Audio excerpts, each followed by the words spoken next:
جائے وہ انتہائی کثرت، وہ تو ہے وحدت، اور وحدت کی حقیقی مصداق ذات، رب کی ذات۔ تو انا اعطینا کل کوثر کا مطلب کیا ہو گیا؟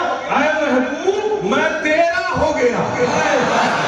واہ واہ واہ واہ واہ، زندہ باد زندہ باد، نعرہ تکبیر، نعرہ رسالت، حضور قائد ملت، جلسہ دستار بندی، سبحان اللہ۔ اے محبوب میں تیرا ہو گیا۔ اب یہ بات تو رب نے کسی سے نہیں کہی ہے، صرف اپنے محبوب ہی سے کہی ہے کہ اے محبوب میں تیرا ہو گیا۔ انا اعطینا کل کوثر، اے محبوب میں تیرا ہو گیا تو تو میرا ہو جا۔ میں تیرا ہو گیا تو میرا ہو جا۔ کیسے؟ شکر ادا کر کے، شکر ادا کر اور میرا ہو جا۔ کیسے شکر ادا کر لے؟ فصل نماز سے میرا شکر ادا کر، میں تیرا ہو گیا، شکر ادا کر کے تو میرا ہو جا۔ فصل لے، نماز پڑھو، شکر ادا کر، تو ظاہر ہے میں تیرا ہو گیا۔ اس بے نیاز مالک نے اپنے محبوب سے فرمایا اس سے بڑی نعمت کوئی نہیں، اس سے بڑا تحفہ کوئی نہیں، اس سے بڑی کوئی چیز نہیں۔ تو میرے پیارے پھر شکر کا انداز بھی ویسے ہی ہونا چاہیے۔ جب نعمت بڑی ہے تو شکر کا انداز بھی بڑا ہونا چاہیے۔ تو نماز سے شکر ادا کرنا ہے محبوب کو تو پھر انداز بھی بڑا ہونا چاہیے۔ نعمت بڑی قیمتی ہے، بڑی عظیم ہے، اس سے بڑی کوئی نعمت نہیں، اس سے عظیم کوئی نعمت نہیں کہ میں تیرا ہو گیا۔ تو شکر کا انداز بھی ایسا ہی عظیم ہونا چاہیے، وہ کہیں اور نہیں ہونا چاہیے۔ تو اللہ کے پیارے حبیب نے میں تیرا ہو گیا، اب شکر ادا کر کے رب کے ہو رہے ہیں تو کیا کر رہے ہیں؟ نماز کی حالت میں کھڑے ہو گئے، قیام کی حالت ہے، تلاوت قرآن جاری ہے، تلاوت قرآن جاری ہے، رات گزرتی چلی جا رہی ہے، محبوب کا قیام نہیں ختم ہو رہا ہے، تلاوت جاری ہے، رات گزرتی جاری ہے، کھڑے کھڑے رات گزرتی چلی جا رہی ہے۔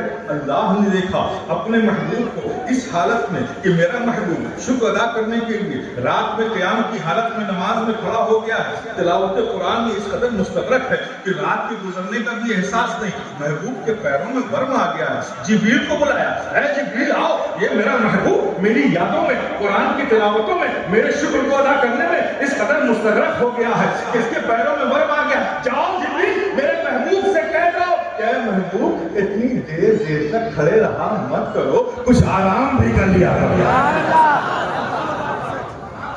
کچھ آرام بھی کر لیا کرو۔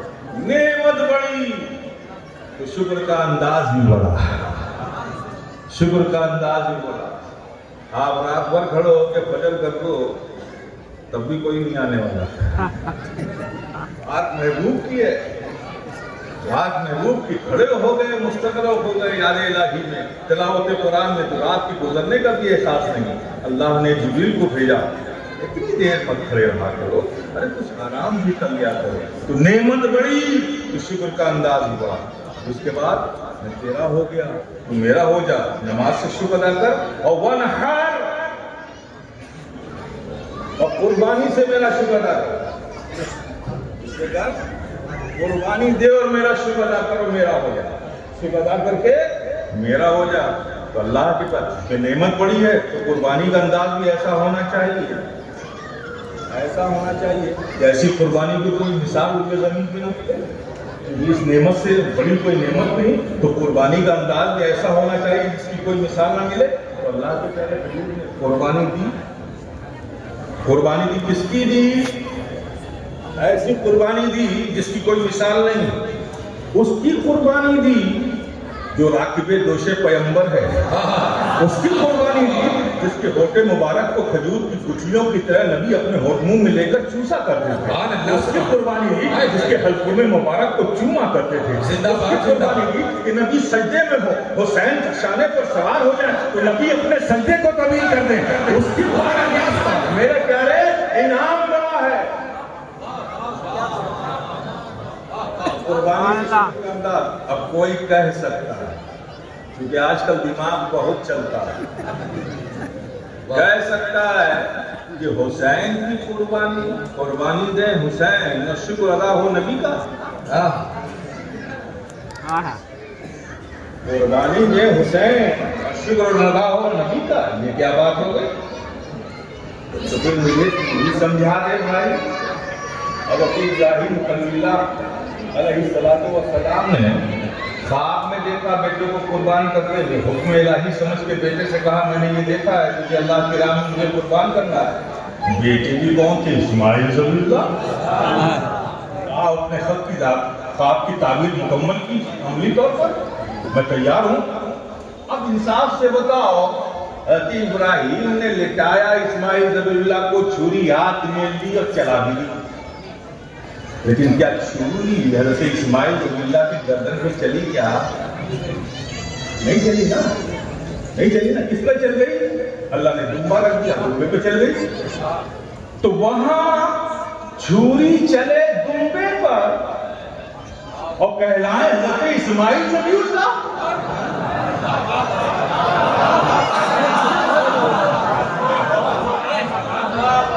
تو ایک دمبا نبی کا بدل ہو سکتا ہے، نواسا نانا کا بدل نہیں ہو سکتا۔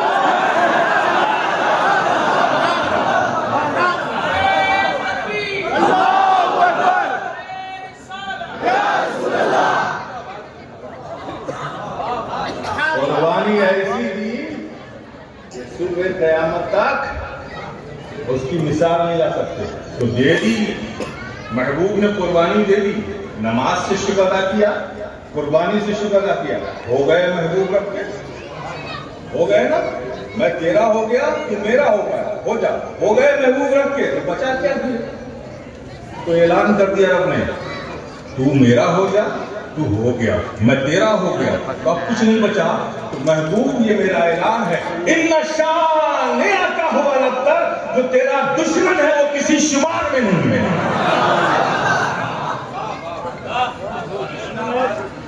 کسی شمار میں۔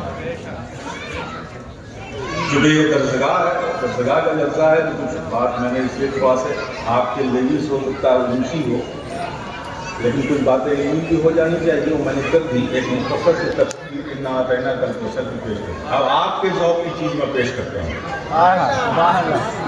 میں تیرا ہو گیا، اب اس کے جلوے دیکھو میرے پیارے، میں تیرا ہو گیا، اس کے جلوے دیکھو، اس کا اثر دیکھو۔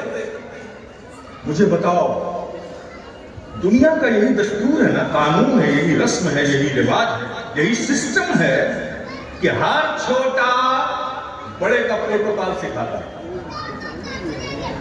ہر چھوٹا بڑے کا پروٹوکول۔ آپ سی ایم صاحب سے ملنے جائیں گے تو پہلے اس کے سیکریٹری سے ملنا پڑے گا، تو سیکریٹری نہ بتائے گا کہ بھائی سی ایم صاحب کے پاس جا رہے ہو، ٹو دی پوائنٹ بات کرنا، زیادہ بھگوت مت کرنا، ہمارے سی ایم صاحب کو فالتو باتیں پسند نہیں ہیں، یہ پروٹوکول ہو گیا۔ تو آپ کو پتا کرنا ہے سی ایم کا یہ بتانا ہے، اس سے چھوٹا ہے۔ ایسا تو نہیں ہوتا نا کہ آپ سی ایم صاحب کے پاس ملنے جاؤ، سی ایم صاحب سے ملے، جب چلنے لگو تو سی ایم صاحب کہیں کہ دیکھو خیال رکھنا، میرے سیکریٹری کے پاس جا رہے ہو، خیال رکھنا، زیادہ گڑبڑ مت کرنا، میرے سیکریٹری کو زیادہ باتیں پسند نہیں۔ ایسا نہیں، ہر چھوٹا اپنے بڑے کا پروٹوکول سکھاتا ہے، یہی تو دستور ہے نا۔ لیکن غور کرو ذرا، دیکھو میں تیرا ہو گیا، اس کے جلوے دیکھو، وہ بڑا جس سے بڑا کوئی نہیں، وہ بڑا جس سے بڑا کوئی نہیں، وہ کیا کہہ رہا ہے؟ یا الذین آمنوا لا ترفعوا اصواتکم فوق صوت النبی۔ زندہ جانے والوں، میرے محبوب کی بارگاہ میں جا رہے ہو، خیال رکھنا اپنی آواز کو میرے محبوب کی آواز پہ بلند نہ کرنا۔ زندہ باد اللہ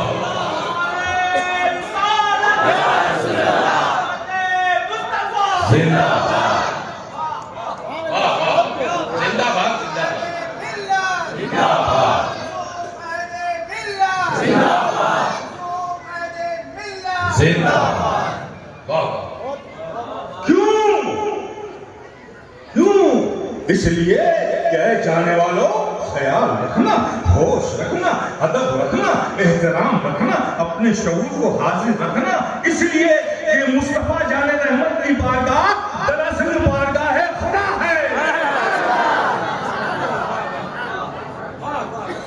کیوں؟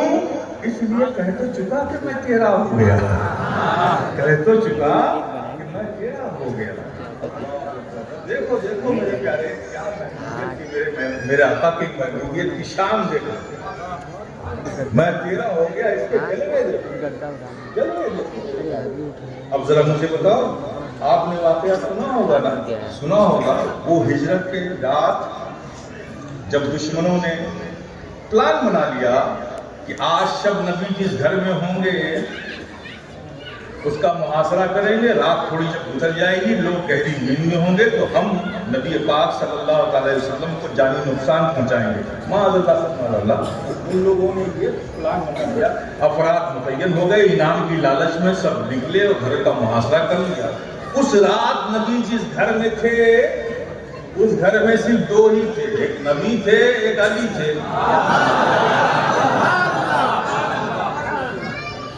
رات میں محاصرہ کر لیا، انتظار کرنے لگے کہ کچھ رات اور گزرے تو گھر کے اندر جائیں اور اپنا ٹارگیٹ گول کریں۔ ہو گیا دشمنوں کی یہ نیت، یہ ارادہ جب انہوں نے دیکھا، رب نے دیکھا، کہا اے جبریل جاؤ، یہ میرے محبوب کو نقصان پہنچانے آئے، جاؤ میرے محبوب سے کہو کہ اٹھے اور فوراً ہجرت کرے۔ جبریل نہیں آئے، یا رسول اللہ آپ کو اسی وقت ہجرت کرنی ہے؟ رب نے فرمایا یہ دشمن غلط ارادے سے آپ کے گھر کا محاصرہ کیے ہوئے ہیں، آپ کو اسی وقت ہجرت کرنی ہے۔ اللہ کے پیارے حبیب اٹھے اور حضرت مولا علی کو اٹھایا، علی اٹھو، یا رسول اللہ ابھی تو تہجد کا وقت نہیں ہوا ہے، معاملہ کیا؟ کہا نہیں مجھے ہجرت ابھی فوراً کرنی ہے، تم اٹھو۔ لیکن علی تم میرے ساتھ نہیں آ رہے، میرے پاس کچھ لوگوں کی امانتیں ہیں، میں اسے تمہارے حوالے کرتا ہوں، جب صبح ہو جائے تو امانتیں ان میں بانٹ دینا، پھر آ جانا۔ اور علی ایسا کرو، ابھی رات بہت باقی ہے، تم میرے بستر پہ لیٹ جاؤ، تم آرام کرو۔ نبی نے اپنے بستر پہ علی کو لٹا دیا۔ یہ واقعہ ہوا نا، ٹھیک ہے۔ کسی نے علی سے پوچھا تھا، اے علی وہ ہجرت کی شب جب نبی کے بستر پر، نبی نے اپنے بستر پہ آپ کو لٹایا تھا تو کیا آپ کو نیند آ گئی تھی؟ کہاں نیند آئی تھی، اور بہت اچھی نیند آئی تھی۔ کہ آپ کو خبر نہیں تھی کہ اس رات وہ بستر کتنا پرخطر تھا؟ نبی کو سمجھ کر آپ کو بھی تو نشانہ بنا سکتے تھے دشمن، آپ بھی ہلاک ہو سکتے تھے، قتل کیا سکتے تھے، شہید کیا سکتے تھے۔ کیا آپ کو یہ علم نہیں تھا کہ کتنا خطرہ تھا اس دن رات، اس رات میں؟ علی نے کہا ہاں میں اس سے باخبر تھا، میں اس خطرے سے آگاہ تھا۔ کہ اس خطرے کے باوجود بھی آپ کو گہری نیند آ گئی؟ علی نے فرمایا، مولا علی نے فرمایا، خدا کی قسم جس کے قبضے قدرت میں علی کی جان ہے، علی اس رات جتنی گہری نیند سویا، علی کو اتنی گہری نیند پھر زندگی میں کبھی نہیں آئی۔